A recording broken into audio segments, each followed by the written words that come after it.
I greet everybody from many, many countries, and I'm very happy to learn there are 1,200 registered um, person coming here to participate in this very important and very interesting webinar. Uh, FCI is a worldwide dog-related organization in 100 countries in 5 continents, as you know. Everybody who followed what happened in the last few years within the FCI and the dog world, they know we tried and we did change the narratives lately in the last few years.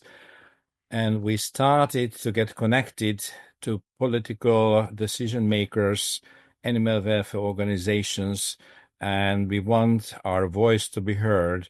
And actually, so far, it's very successful. It's one of the reasons we decided to have this topic in an FCI webinar like the puppy trade in Europe, because we are having good personal connection with experts in this field in the European high level to help us to understand and to make the necessary steps to avoid. Basically, what we don't want. What we don't want is the mass production and irresponsible production of unpredictable dogs, because it hurts the dogs, hurts the society, and also hurts the breeder, of course, because of many good reasons. It's always a discussion. What is the breeder? What is a commercial breeder or puppy farmer? I always make it a comparison like a breeder is the one who using external expert opinion in the breeding program about the anatomy of the dogs, about the temperament. Temperament is getting even more important, in my opinion, than the outlook of the dog. And also health tests. The irresponsible puppy farmers, commercial breeders, I don't like to call them breeder. They don't do this. They put a nice picture next to a puppy, a nice flower, and try to sell the puppies in this way. Also, what made a breeder? There are two decisions what makes a breeder a breeder. The first is what male and female should be put together to preserve the breed. That's the target. And the second, evenly important choice, to choose the right owner to the right puppy. I think everyone who wants to have or to buy a puppy has to meet with the breeder, has to meet with the mother of the puppy, because I always went there when in my breeding program when I had a new puppy. I always went there. I wanted to see the mother. I wanted to see the condition of the mother, the health of the mother, the environment, what way this puppy was socialized in the first 10, 12 weeks, because this is a very important period of the life of a puppy about socializing. So if the socializing was missing in this age, that's very difficult. I'm not talking about the shelters and the adoption now, because this is a different matter. This is everything related to this is very important, but only a side effect of a bad breeding program or the irresponsible puppy trading. I think every single animal welfare program related to dogs starts with a good breeding program. That's why we 4 years ago, we started to have a very intense cooperation and partnership with some good animal welfare organization. In the beginning, everybody said, or a lot of people said, oh my God, why to get them involved? Because we involved the good ones, because we have common interest and we are working based on this common interest. And it's one of the reasons why we have this webinar, because we ask European Commission experts and also animal welfare organization experts to help us to work together, especially now because, as you know, there is legislation is on the procedure about dogs and cat breeding. And also, we had a written opinion about it. We sent a lot of material. What's the situation now? What I can call illegal puppy trade. When I buy a dog because I need a dog in my breeding program, and I'm going there and I take the puppy, this is not an illegal puppy trading.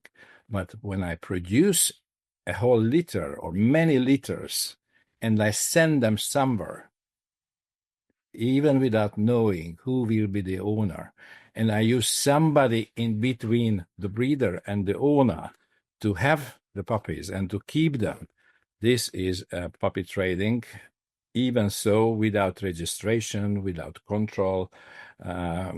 Now I know even some veterinarians are involved because those dogs somehow get those necessary papers to change the country and to travel in a truck together, which is a very sad part of the story, I have to tell you.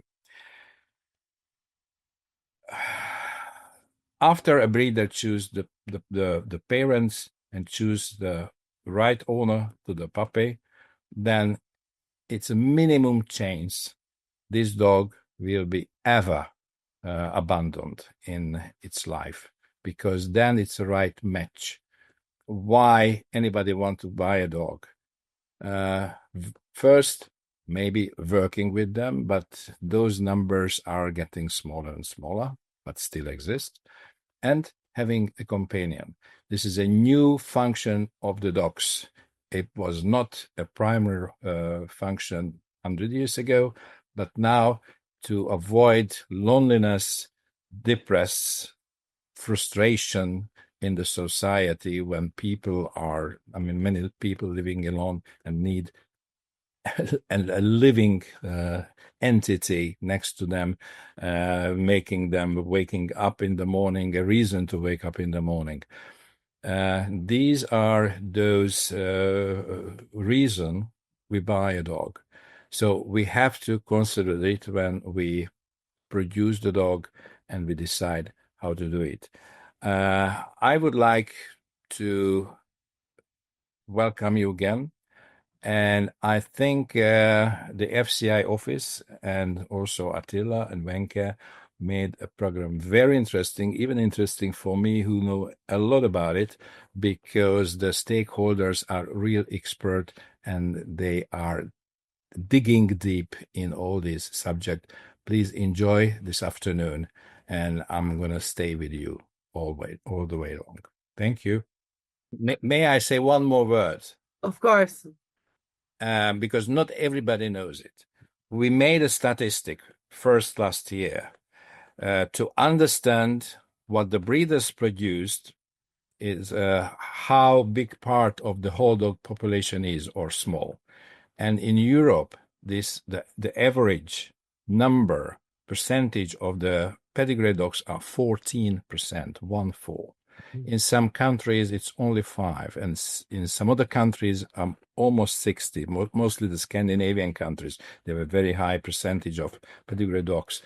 And it's important to know, because whatever happens, mostly bad things related to dogs, everybody start to blame the breeders because they are visible. You can name them, and they produce 14% of the dogs. 86% produced somehow a different way. Okay, there are some accidents on the street causing puppies, but the big mass of dogs produced by someone with a reason, and that we are talking about this huge percentage, because we feel we are responsible, even if it's not our business directly, but it is our business indirectly. Thank you.